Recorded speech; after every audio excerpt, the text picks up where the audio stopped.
Hello everybody, welcome to our channel Simply Notes. आज का topic है methods under settlement machinery for industrial disputes. Our previous video was about preventive machinery for industrial disputes.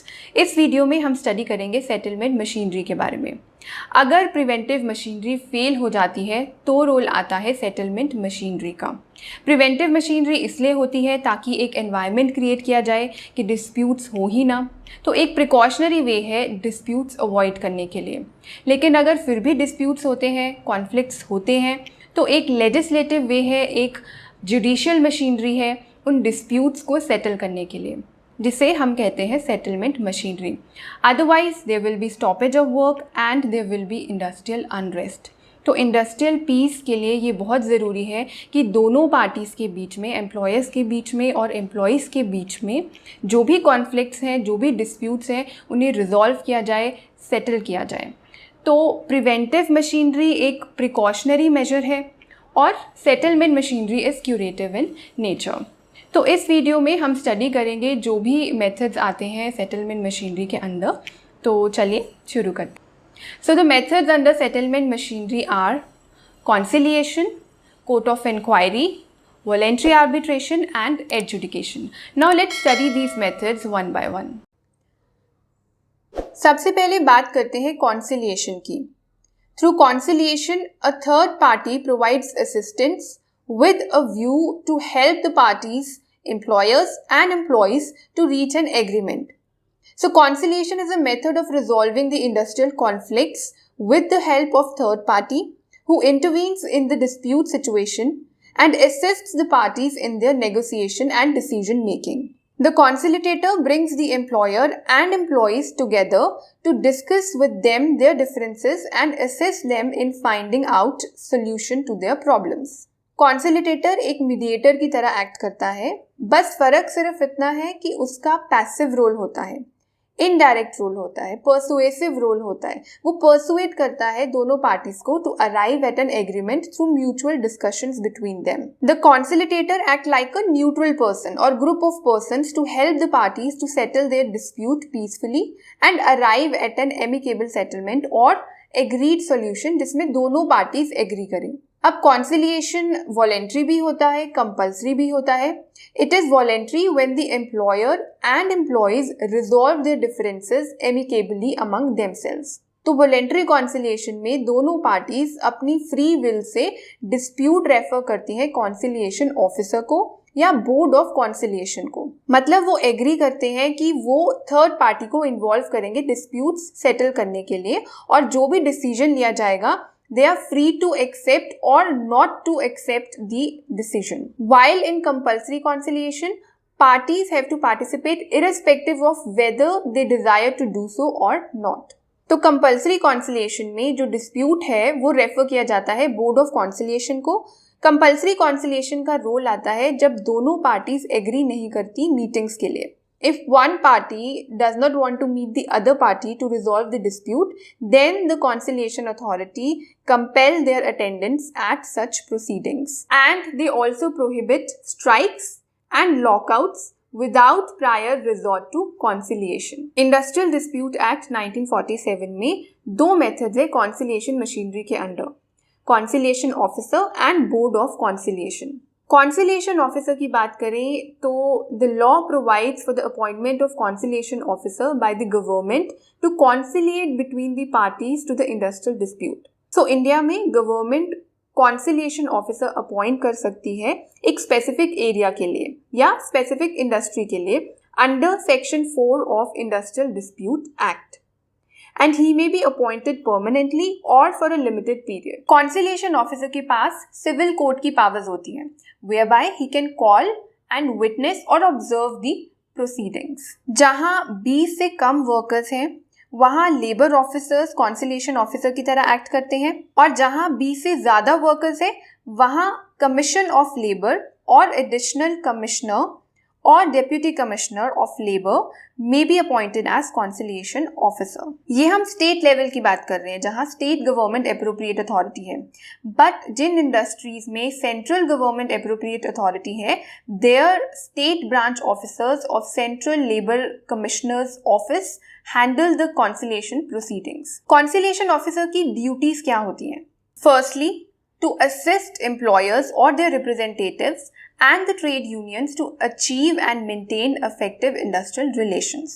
Secondly, to chair conciliation proceedings. Thirdly, to offer his services to the parties to a dispute and to assist them to resolve the dispute, including making of inquiry as may be necessary. So conciliation officer assist करता है, persuade करता है दोनों parties को, ताकि दोनों के बीच में एक समझौता हो सके, एक fair and amicable settlement हो सके. He has no power to force a settlement. जो conciliation proceedings होती है उसमें जो भी settlement होती है, या अगर कोई settlement नहीं भी हो पाती, मतलब अगर कॉन्सिलिएशन फेल हो जाती है, उस केस में भी कॉन्सिलिएशन ऑफिसर को एक रिपोर्ट सबमिट करनी होती है within 14 days of the commencement of conciliation proceedings. और उस दौरान जब ये conciliation proceedings चल रही होती हैं तो किसी भी तरह की स्ट्राइक्स या लॉकआउट प्रोहिबिटेड है under industrial dispute act 1947. Next is board of conciliation. अगर कॉन्सिलिएशन ऑफिसर दोनों पार्टीज के बीच के डिफरेंसेस दूर करने में फेल हो जाता है तो जो भी एप्रोप्रिएट गवर्नमेंट है उसके पास ऑप्शन होती है कि वो बोर्ड ऑफ कॉन्सिलिएशन अपॉइंट कर सकती है. It is a tripartite body, मतलब consisting of 3 parties, employers organisation, trade unions and the board. And it is ad hoc body, which means made for a particular purpose or need, that is to settle the disputes between the parties. और board में एक chairman होता है और 2 या 4 members होते हैं in equal number, जो कि दोनों parties को represent करते हैं. मतलब अगर 2 members हैं तो एक member employees का representative होगा तो दूसरा employee का. और जो chairman होता है वो independent person होता है, मतलब वो दोनों parties से किसी भी तरह कनेक्टेड नहीं होता. The board of conciliation can not admit a dispute in conciliation on its own, मतलब खुद से वो कॉन्सिलिएशन प्रोसीडिंग कंडक्ट नहीं कर सकती.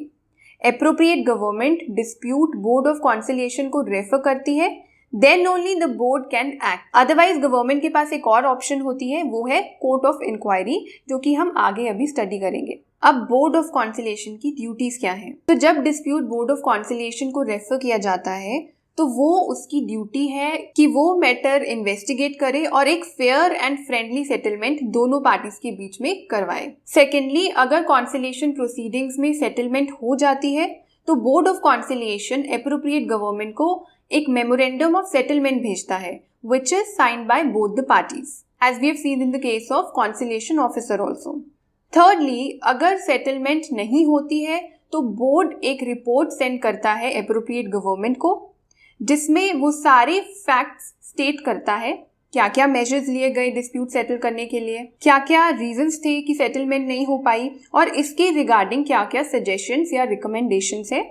और ये जो रिपोर्ट है ये 2 months के अंदर, जब से डिस्प्यूट बोर्ड ऑफ कॉन्सिलिएशन को केस रेफर किया गया है या जो भी टाइम एप्रोप्रिएट गवर्नमेंट फिक्स करती है, उस टाइम के अंदर ये रिपोर्ट सबमिट करनी होती है. Board of conciliation can only try to bring about a settlement, but it has no power to impose a settlement on the parties. So this was about conciliation machinery.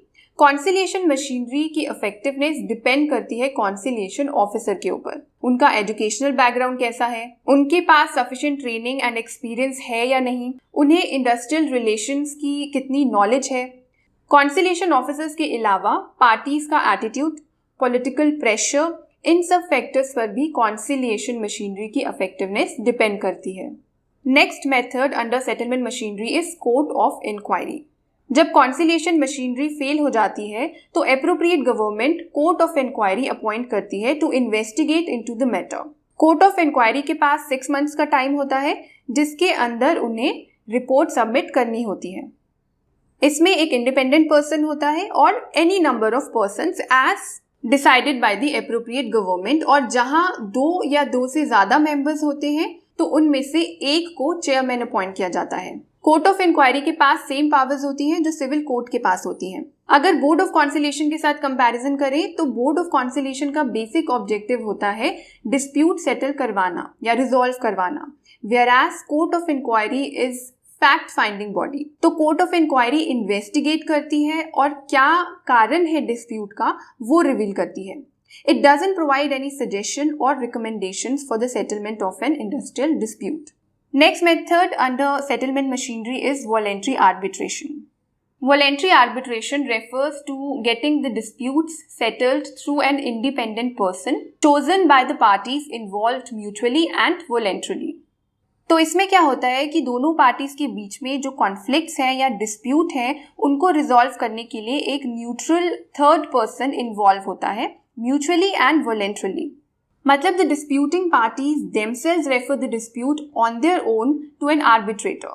Mahatma Gandhi was a big supporter of voluntary arbitration. उनकी हमेशा यही कोशिश रहती थी कि जो भी disputes हैं वर्कर्स और एम्प्लॉयज के बीच में वो पीसफुल एंड नॉन वायलेंट वे में रिजॉल्व हो जाने चाहिए, और इसके लिए उन्होंने टेक्सटाइल इंडस्ट्री ऑफ अहमदाबाद में इस मेथड को सक्सेसफुली अप्लाई भी किया था। And later in 1956 when industrial dispute act 1947 was amended, voluntary arbitration was made legal. Section 10A of industrial dispute act 1947 refers to the voluntary reference of disputes to arbitration. तो दोनों parties एक written agreement sign करती है which is called arbitration agreement to refer the dispute to an arbitrator और arbitrators. So there can be more than one arbitrator. उनका नाम उनको specify करना होता है एग्रीमेंट में। अगर इवन नंबर ऑफ आर्बिट्रेटर्स हैं तो एक एम्पायर अपॉइंट किया जाता है who may give the award if the arbitrators are equally divided in their opinion.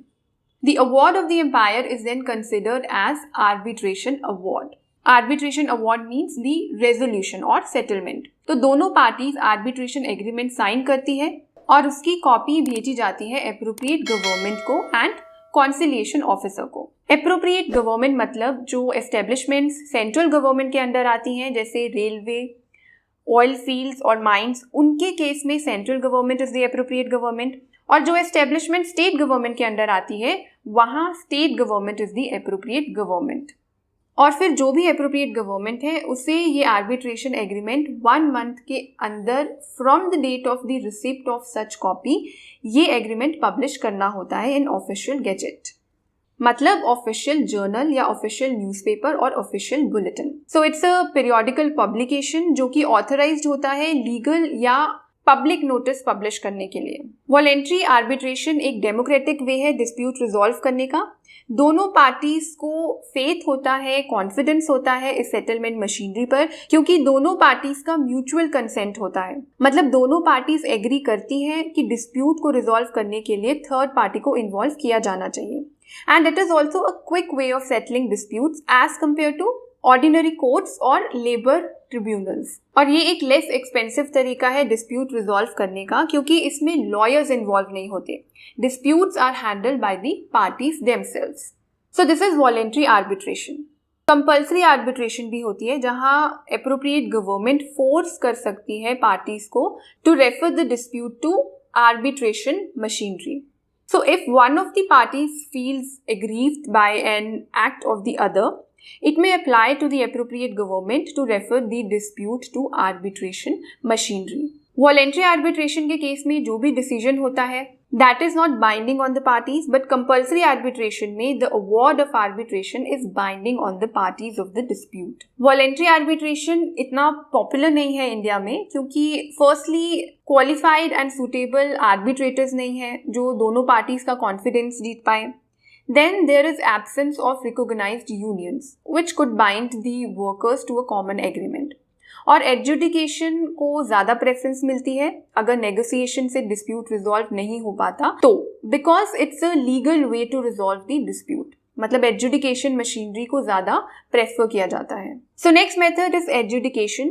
As already told, it's a legal way to solve the industrial disputes. Government एक third party appoint करती है दोनों parties के बीच में जो disputes हैं उनको settle करने के लिए, and what ever decision is made it is binding on both the parties. Adjudication includes labour courts, industrial tribunals and national tribunals. Depending upon the type of dispute, the appropriate government refer the dispute to these adjudicating bodies. Industrial Dispute Act के अंदर 5 schedules हैं. Second schedule covers the matters which are within the jurisdiction of labor courts.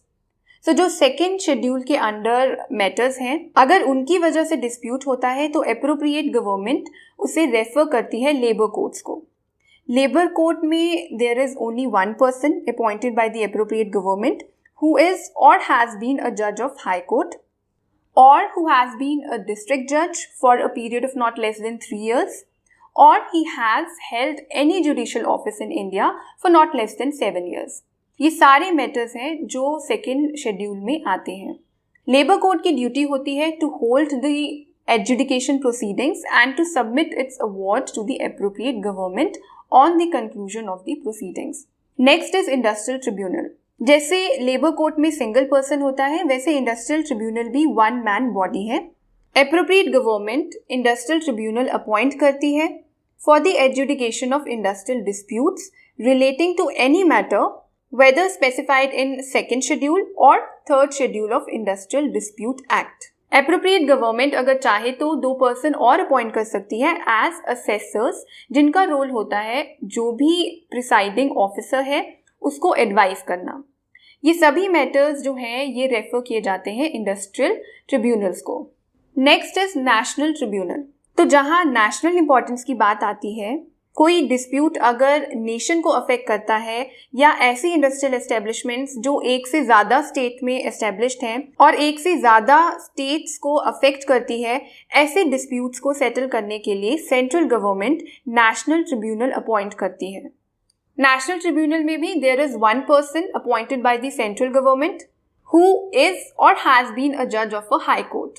Central government चाहे तो 2 person और appoint कर सकती है as assessors to advise the national tribunal in proceedings. Appropriate government को जो भी डिसीजन होता है या अवार्ड होता है लेबर कोर्ट का या इंडस्ट्रियल ट्रिब्यूनल का या नेशनल ट्रिब्यूनल का 30 डेज के अंदर पब्लिश करना होता है from the date of its receipt. Adjudication machinery has helped the workers to secure greater benefits and better conditions of work. Up to an extent, it has prevented many strikes and lockouts. But adjudication थोड़ा time consuming and expensive process है. Some people also criticize adjudication because it has prevented the growth of unions, voluntary settlement of industrial disputes and growth of collective bargaining. But adjudication को abolish करने से बेहतर है कि collective bargaining, conciliation machinery and arbitration को और strong बनाया जाए. So this was all about settlement machinery for industrial disputes. I hope आपको ये वीडियो अच्छी लगी हो, यूजफुल लगी हो. अगर आपको ये वीडियो अच्छी लगी हो तो please like, share and subscribe. You can also follow us on Facebook and Instagram. और अगर आप इस टॉपिक पर स्टडी मटीरियल चाहते हैं या आप BBA या MBA के बाकी के सब्जेक्ट्स पर स्टडी मटीरियल चाहते हैं या आप UTC net paper 1 and paper 2 code 55 पर स्टडी मटीरियल चाहते हैं, then you can visit our website. I've also shared the link of the website in the description box. Thank you for watching.